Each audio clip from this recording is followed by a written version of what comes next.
Good morning, is it?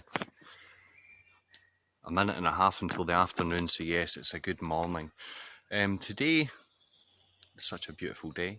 I thought I'd come up and I'd speak about a few things. Look at my halo. My halo. Before anyone says, oh, that's a satanic symbol. He's a Freemason, he's not got a halo as the sun disappears. We could talk about that, a wee bit of symbology. Symbology's pretty cool in how this is not satanic. And all the propagators of fear, they'll tell you otherwise, but it's not. That's just naivety on their part. I want to speak about unjust or unrighteous anger and intolerance, because the kind of people that listen to these videos, it seems to me, they're quite free-thinking people, probably quite liberal people, conservative people, people who think for them, or think, or they take other people's points of view and they listen to them and they discern for themselves what they make of it. But I want to talk about unrighteous anger or unjust anger. But before I do that, I'm having my super healthy lunch, which consists of a smoked sausage. So I'm going to have that, then we'll get to the chat. Adios. Smoked sausage and black coffee. How many people start their day?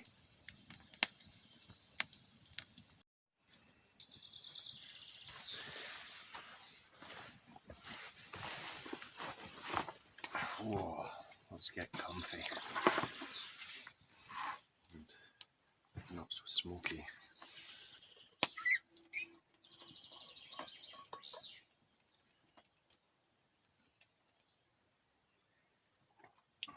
Very smoky.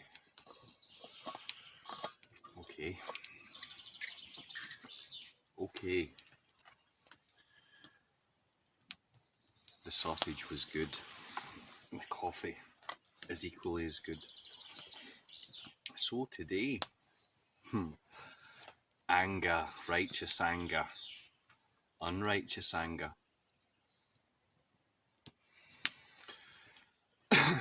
Now this is observations made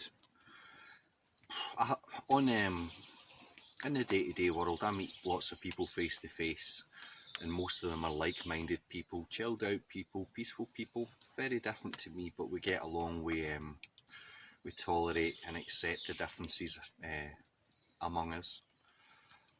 But on the ultimate barometer for insanity in the land, the social media, I follow about maybe 10 to a dozen different invested social media personalities.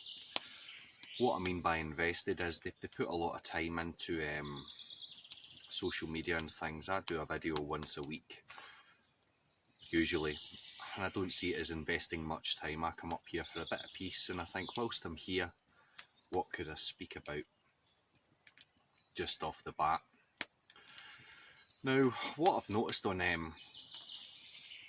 about half of the social media personalities that I see, or I try and see, and again, they're from, some of them are quite liberal, some of them are quite conservative, some of them are on the fence, some of them are super left, some of them are crazy conspiracy theorists, some of them are very logical people. So there's a good mix. It's not the one sort of person and I watched 12 different versions of the same shit. I like to kind of see what's going on from all sides, because there are sides, especially two sides, the side of good and the side of evil. Excuse me. Now, the people with anger or unrighteous anger, I put these people on the side of evil. They're almost like wolves in sheep's clothing. So on face value, these people project sentiments of togetherness and inclusiveness and doing the right thing and they're on the side of good. But on this half of the dozen or so kind of personalities that I watch, along with that message comes a lot of anger, hatred and intolerance for people that oppose their views.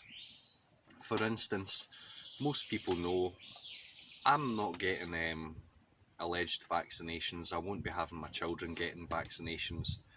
But the people that I engage in day to day, some of whom have had vaccinations and things, I don't judge negatively on these people. They're adult enough to make up their own minds and to make the decision for themselves. I'm certainly not going to hold it against them if they do something I would disagree with. And if I were to disagree with them and say, oh, you shouldn't have done that, or you shouldn't be doing this, or you should do this, what I'm doing is I'm saying they should be more like me. And that comes down to ego and idolatry. They idolise themselves so much that they believe they know what's best for other people. Now sometimes, I come up here and I speak about things that I think would help people. I by no means say to people, you should do this, or else I hate you, or you're one of the fucking Illuminati, or you're one of the enemy, or you know what. But again, it's masqueraded as a let's all get together, and two or three of these sources of points of view that I observe in social media from these social media personalities. Two or three of them, I think one guy's in Australia, one guy's in the States, and there's a couple in the UK, and they're into this idea of just abandoning the system, abandoning the idea of government. Now, I'm not saying government's great. Government could be great if moral people were in government, but sadly, from my point of view, there's not a lot of that happening. There's a lot of these people that think governments should be dropped, councils should be dropped, society should be dropped, and we should move out into the woods and start from scratch. Now, I think that's quite a bizarre notion, and I think it's quite a naive notion, because again, some of you might come up to the woods, some of you might be hammock campers or tarp campers, or you know what I mean, the people, outdoorsy people. Now, if you're ever been an outdoorsy person and you think, right, I'm going to do 2 or 3 days in the wood, or I'm going to do a night in the wood and it's going to be -10, that's not an easy thing to do, and it uses a lot of energy, and there's a lot of work goes involved in it, and a lot of preparation and things. Now, let's just say these 3 or 4 personalities decided, I've managed to convince a few people that society's fucked, government's fucked, everything's fucked, and I'm going to get a group of 20 of us, we're going to move to some woods somewhere off the beaten track, which again, you would have the force of law coming after you at a rate of knots that would make your head spin, because you don't own that land. It's all owned by the Crown. Unless you buy it outright, then you've no chance of doing that. It's a pleasant fiction. But if these, let's say, these groups of 4 people, whatever they may be, in Australia or in the UK or in America,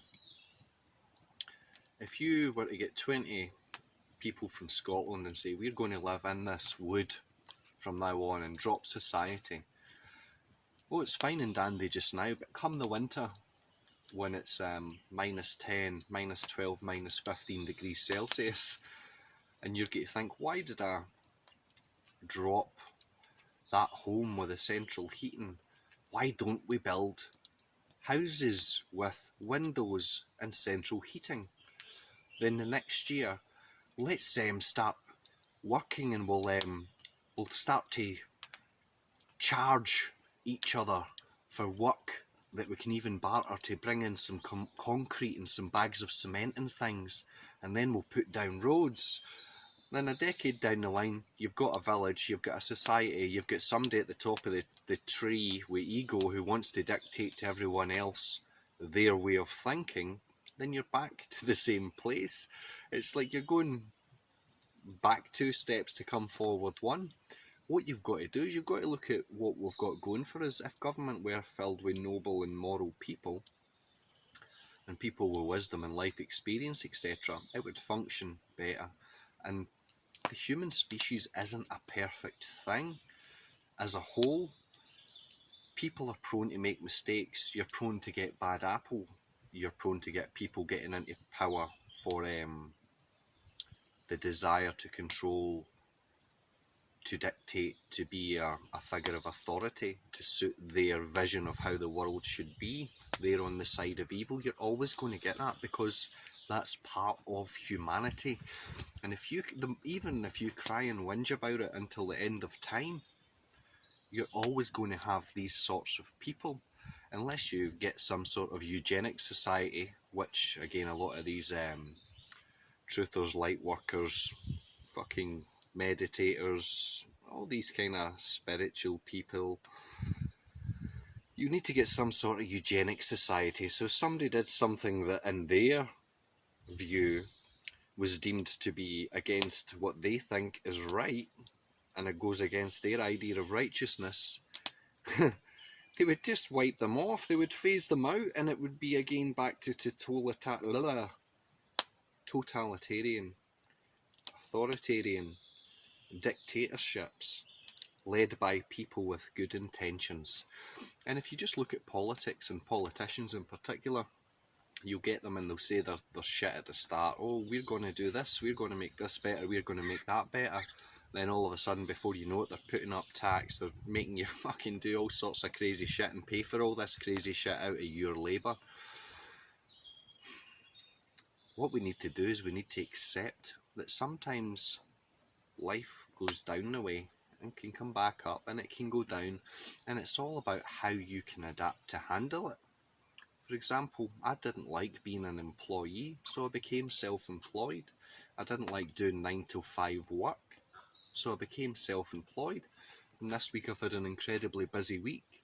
And next week, it's not that I hope I have a quiet week. I'm going to make it happen that I have a quiet week, so that I'm always coasting on cool. I'm never getting stressed. I'm always making time to enjoy this and spend a bit of time with my family and do things that bring me peace, contentment and happiness, rather than making it like it's someone's fault that you're in a shit situation, that you're having to follow rules that you don't enjoy, or you're having to work a job that you don't like, or you're surrounded by people that you don't agree with. These things are all choice, and if you're angry about it, you've only got yourself to be angry with. And it's like the old saying goes, you become what you hate. And that's pretty evident in the half dozen or so people of whom I observe. They're becoming slowly and surely, week by week, month by month, these forceful, angry, intolerant. I tolerate people who've got different points of view to me. So when I engage with people that have different points of view, it's okay to disagree. We get on just fine. And because I'm not screaming at them, telling them they are wrong, they accept me and my ways as well. And it's not rocket science. I cut hair for a living. I'm not a rocket scientist. So if I can understand this simple concept, you think it would be easy for others, but some people enjoy their anger. Their anger gives them purpose. And again, out of these dozen people, if all of a sudden government and society was run by moral, noble people, and there wasn't things to bitch about like council tax and lockdowns and coronavirus, I mean, all these things, we should be free to argue these things and put your point across. But when you have hatred for all these things, and if all of a sudden someone waved a magic wand and it all disappeared, they would have no point in life, and that would be a sad state of affairs. So they thrive on hate, they thrive on disagreement, they thrive on not getting on with other people, they thrive on I mean, I could be on here screaming and I would get more views, and I could really be like a screaming mad, like pro-American wrestler, really to get people's attention. but I choose not to because it's false, or that's certainly not the way to be. And the world is full of examples of how not to be. I heard recently a couple of young guys local to the area had committed suicide, and those guys didn't need someone to tell them how to be or scream at them what they were doing wrong. They just needed good examples of how to overcome obstacles in life, how to deal with life, how to be at peace.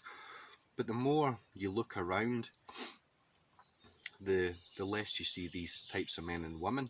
And there are a few, but they're few and far between. And again, that's okay.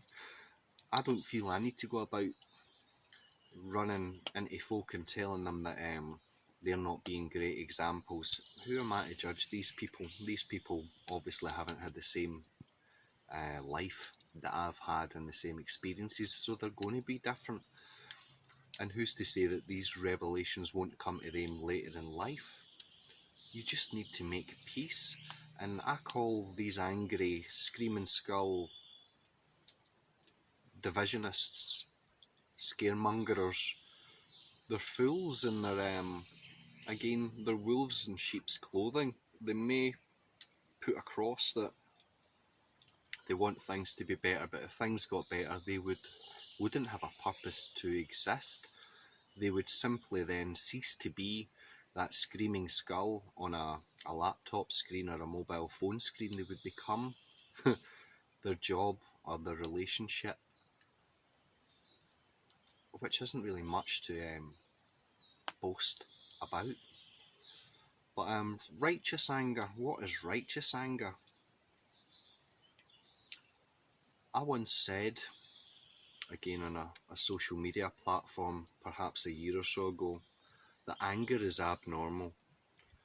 And I don't believe that anger is normal. And I believe that anyone who has anger has problems. And I'm not saying if someone breaks into your house, if you have the capacity to kick some ass and deliver justice, I'm not saying that you should be meek and say, okay, mug me, rape me. You will use force, and you will use justified force in order to deal with that threat. But that's not really anger.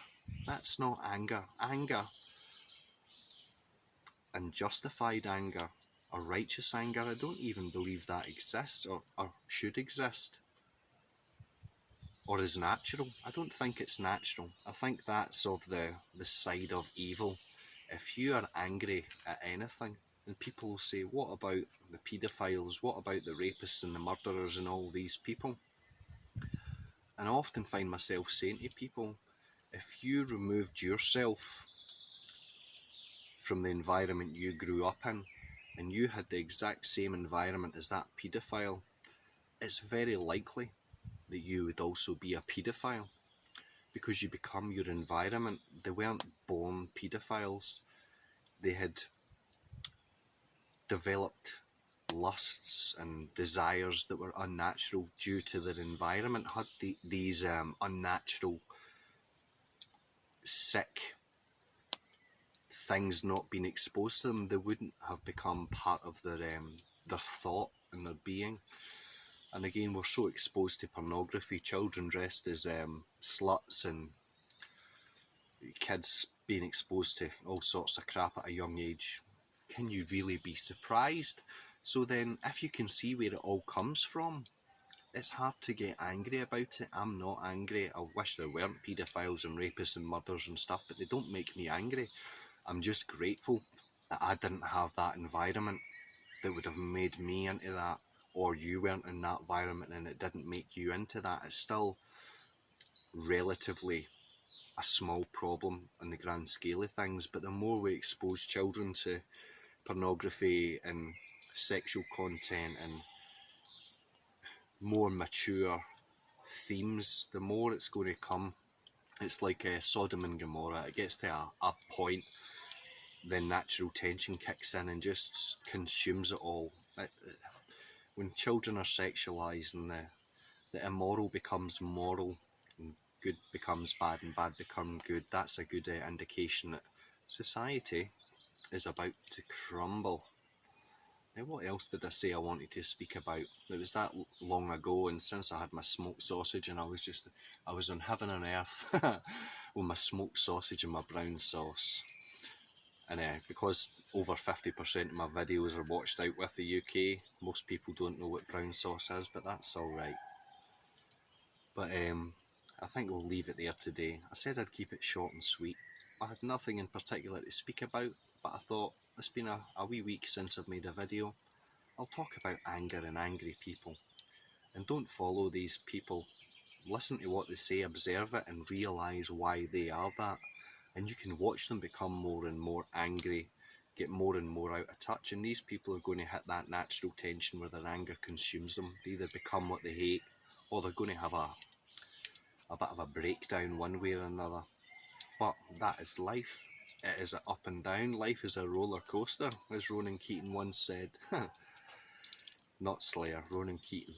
But anyway, I hope all is well. I'm about to get down the road and have 17 showers to get rid of the smell of smoke. Then I'm out colouring hair this evening, which will be good fun.